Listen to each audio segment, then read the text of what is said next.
Olá, tudo bem? Meu nome é Robert Souza, esse é o canal Teologia e Você.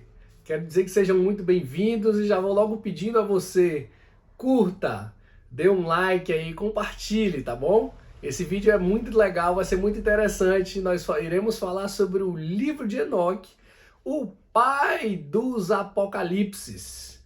Eu não sei se você sabe, mas existem muitos apocalipses. E a gente precisa falar um pouco do livro de Enoque, até para tentar também desmistificar mentiras, coisas que construíram através desse livro ou até que demonizaram. Já ouvi pregadores, metido a professores dizer que o livro de Enoque é coisa do demônio, tá? E uma coisa não tem nada a ver com a outra, tá bom? Então, para falar um pouco do livro, a gente vai falar a partir de conceitos acadêmicos, claro, e a partir da construção e a importância desse texto. A gente vai discutir aqui sobre a inspiração do Espírito Santo no texto. Não, a gente não tem que entrar em processos do cânon, mas a gente precisa falar a verdade quanto à importância desse texto e o que essa literatura influenciou. Então é sobre isso, tá bom? Então vamos lá. O livro de Enoque, a tradição do livro do profeta Enoque, a origem, tá? Remete a um desenvolvimento na escrita a partir de dois grupos religiosos que dizem que Enoque, o verdadeiro profeta, aquele que foi, né, arrebatado, esse mesmo que construiu o texto. E assim esses dois grupos religiosos dizem que o livro de Enoque foi escrito pelo próprio Enoque. Segundo a tradição de quem? Dos judeus Beta Israel e Etiópia, né? E a Igreja Ortodoxa Etíope. Então esses dois grupos, eles creem dessa forma, tá bom? Tem diferença? Tem, porque a Igreja Ortodoxa Etíope é aquela que está lá na Etiópia, na África, mas são os descendentes dos filhos de Salomão com a rainha de Sabá. E os judeus Beta lá de Israel são os judeus que também dessa linha dos que moram em Israel, tá bom? Mas não existe nenhuma comprovação histórica e científica sobre realmente a época de Enoque, claro, né, já ter existido escrita. Isso aí a gente tira de fora. A história, a ciência, a exegese não vai comprovar isso, tá? Você não tem manuscrito desse período. O que você tem são manuscritos e uma construção mais exata do século 3 antes de Cristo. Do século 3 antes de Cristo. E haja visto que algo muito importante aconteceu. Quando se cala a voz profética naquele período interbíblico que nós falamos, né? Acontece-se o movimento apocalíptico, o apocalipsismo, as mensagens escatológicas, já que Israel está passando por diversos processos, diversas invasões, né? Então, assim, a mensagem muda, a voz profética de Deus se cala, o povo fica turbado e o que acontece? O povo começa a falar e a pregar uma mensagem diferente, a mensagem do Filho de Deus, a mensagem do juízo de Deus, a mensagem do Mashiach que virá e vai restaurar Israel, colocar os seus inimigos, né, embaixo dos seus pés e vai dominar, porque era a mensagem de esperança que eles entendiam, tá bom? Então o livro de Enoque, ele é essa construção 300 mais ou menos antes de Cristo, começa-se nesse período. Vários grupos religiosos já conheciam o texto, tá? Aos primeiros séculos a igreja cristã lia, conhecia naturalmente os textos antes dos cânons, tá? Então assim, ele sempre foi visto também nos primeiros séculos como um texto inspirado, viu? Isso é importante também dizer. No judaísmo você tem personagens importantes, né, como por exemplo Fábio Josefo, Filo de Alexandria, usavam o texto de Enoque para interpretar o que? Gênesis 6. A questão dos anjos caídos que pegaram as filhas dos homens e criaram os néfilis, né? E você vai ter manuscritos, os manuscritos de Qumran acharam 11 manuscritos, né, de Enoque. Tá? A Bíblia também cita o livro de Enoque em Judas, tá bom? A epístola de Barnabé, Justino fala, Tertuliano, Irineu de Leão, Orígenes, e existem três livros de Enoque, basicamente, né? Que é o etíope, o eslavo e o judaico, tá? O judaico ele tem uma pegada assim, uma construção um pouco mais mística, mais cabalística, tá? Mas ele tem também grande importância. Mas os textos que nós conhecemos sobre o livro de Enoque, ele vem dessa linha do etíope, né? Então a gente pode dividir o livro de Enoque em 5 partes. A primeira parte é o livro dos vigias, que está entre o primeiro capítulo e o capítulo 36. Do que se trata? Se trata da mitologia de Gênesis, a construção do mundo, dos anjos que vieram, né? Todo esse processo, tá? A depravação do homem ali e a tentativa, né, dos anjos de construírem, tá? A seres deformados, né? A tentativa de ensinar a maldade para o homem para destruir aquilo que Deus criou que era bom. Tá? Do capítulo 37 ao 71, você tem que é classificado como o livro das parábolas. Aqui fala das revelações, da escatologia, julgamento. Aqui se fala do Messias, se fala do Ruio Antropu, que é o filho do homem, se fala do Ruio Tuteu, que é o filho de Deus, e os títulos que são desenvolvidos que mais tarde Jesus nos evangelhos vai se utilizar. Já da parte do capítulo 72 ao 82, é o livro astronômico, já é a terceira parte, é como ele é classificado, tá? Ali porque é astronômico, porque ele vai falar das viagens no céu que Enoque faz, né? As suas progressões astrais ali com o anjo, e os movimentos dos astros celestes. Por que é importante? Ele fala da origem dos ventos, ele fala sobre a questão de como os antigos judeus compreendiam as questões da terra.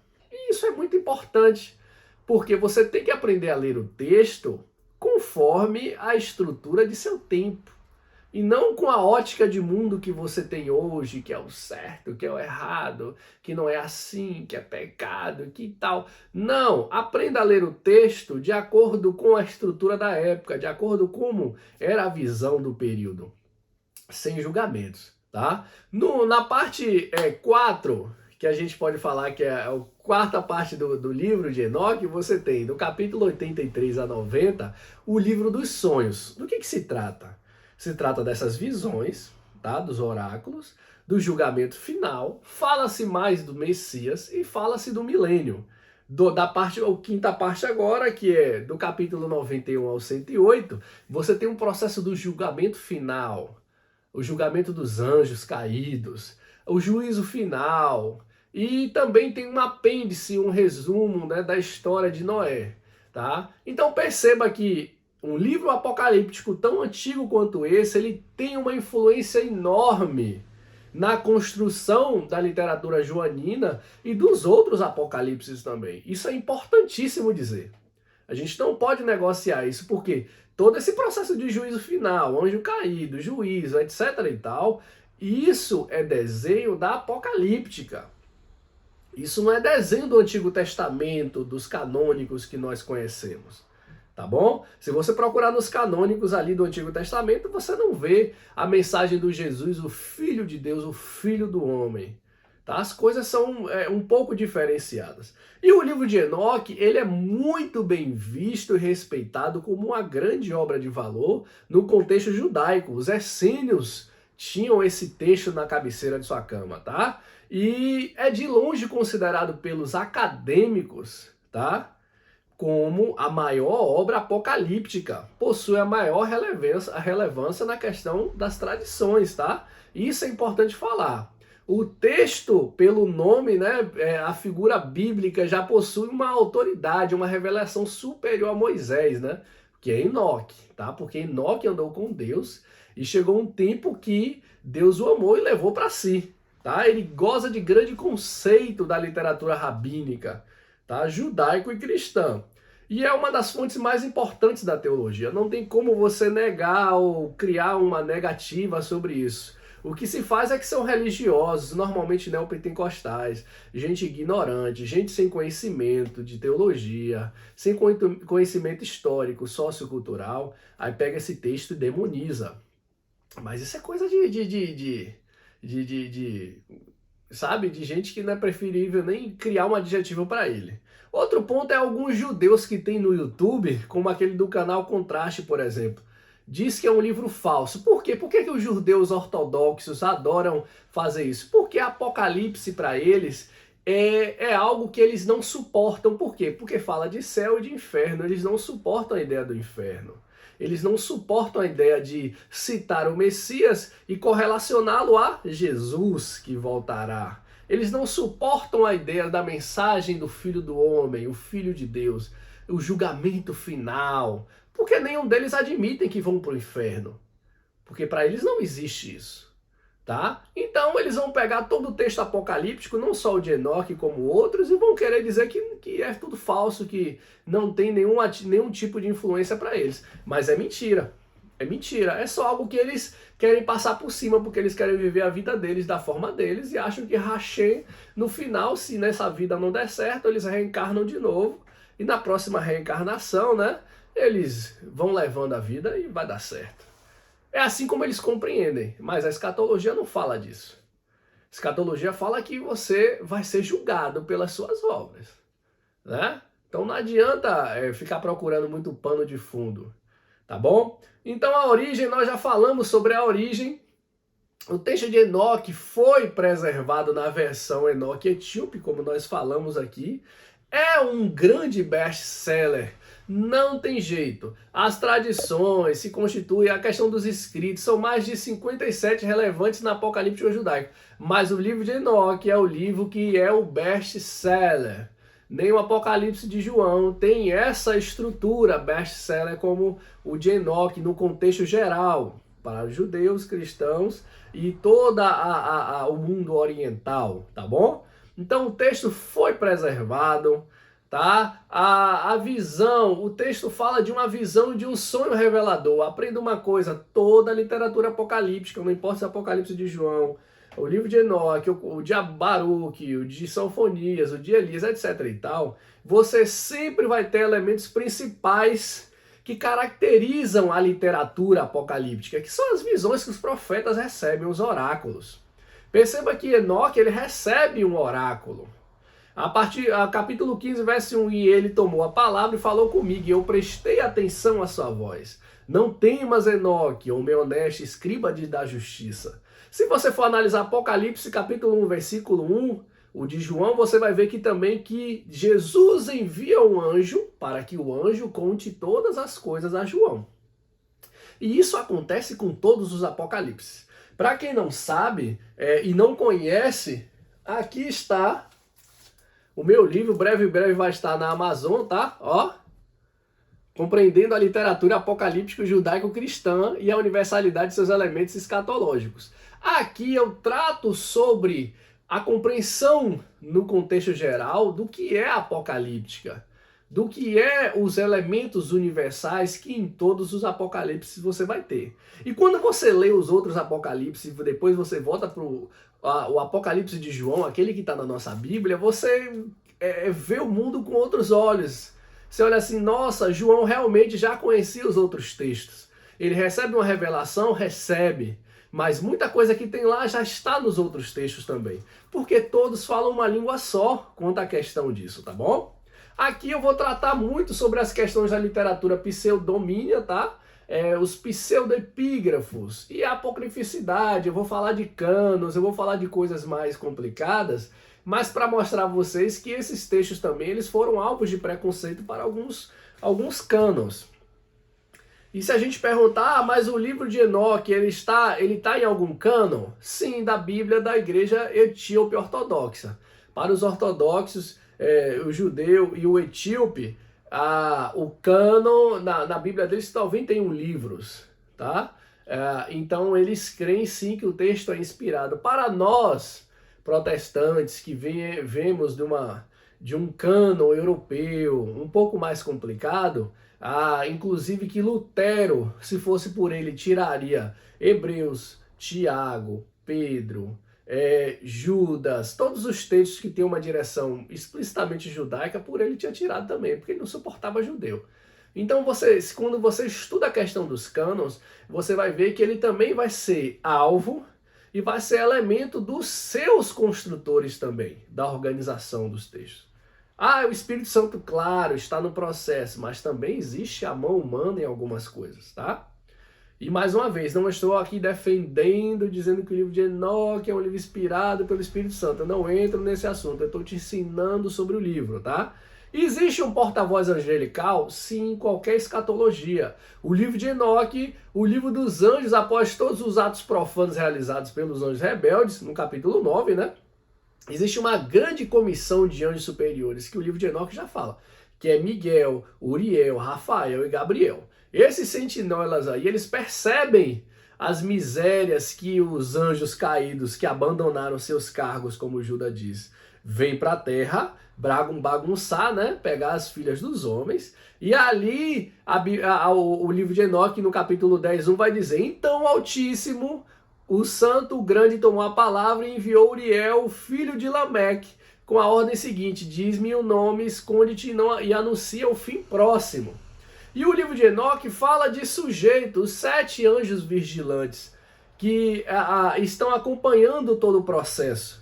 E é importante falar disso, que poucas pessoas falam também, eu vou falar isso em outros vídeos, sobre a importância do anjo Uriel para a comunidade, para a literatura apocalíptica, tá? Ele tem importância, que ele preside o mundo tártaro, o Rafael, que é o dos homens, para a literatura, segundo a literatura de Enoque, viu?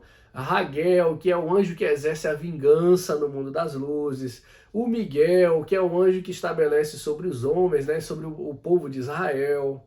O Saracael, que é o anjo que vigia os espíritos que introduzem o homem aos pecados, ou seja, os demônios, é ele que está ali como sentinela observando tudo. Você tem o Gabriel, que é o arcanjo que preside a questão a organização do paraíso, dos serafins e dos querubins. Você tem Remiel, que é o anjo que preside os ressuscitados. E Enoque foca nesses 7 poderosos arcanjos, né? Bem conhecidos na cultura e das narrativas judaicas. É por isso que é importante você conhecer um pouco da questão cultural e não demonizar. Porque para a cultura judaica, o rabinismo e os cristãos orientais, ortodoxos, eles compreendem isso de forma natural. Isso não é escândalo, isso não é problema, isso não é coisa do demônio, tá? E isso tem papel fundamental em quê? Que a gente não vai falar agora. Porque o livro de Enoque, por ser um dos pais apocalípticos, ele vai falar de uma coisa muito importante, que é a luta do bem e do mal. O caos, o Apocalipse, ele sempre vai te levar a um caos. Se você for analisar a obra do Apocalipse de João da nossa Bíblia, existe também um caos ali. A luta do bem contra o mal. As forças das trevas, é Satanás, é a besta, é o anticristo, todo mundo lutando contra quem? Contra o povo de Deus, contra os filhos de Deus. Tá? Então você tem sempre esse processo. E quem começa com isso é Enoque. E Enoque, por isso, ele vai citar esses 7 arcanjos aqui, porque ele entende a organização de cada um deles, no que eles presidem, no que eles organizam, tá? E mais, se vocês querem saber mais, breve na Amazon, a gente vai estar aí, ó, nosso livro aí, compre e você vai aprender muita coisa interessante aqui, tá? E eu quero dizer, se você gostou, curte aí, compartilha, indica aí, se inscreve você que não se inscreveu ainda, ajuda a crescer esse canal, tá bom? Um grande abraço a todos e até a próxima!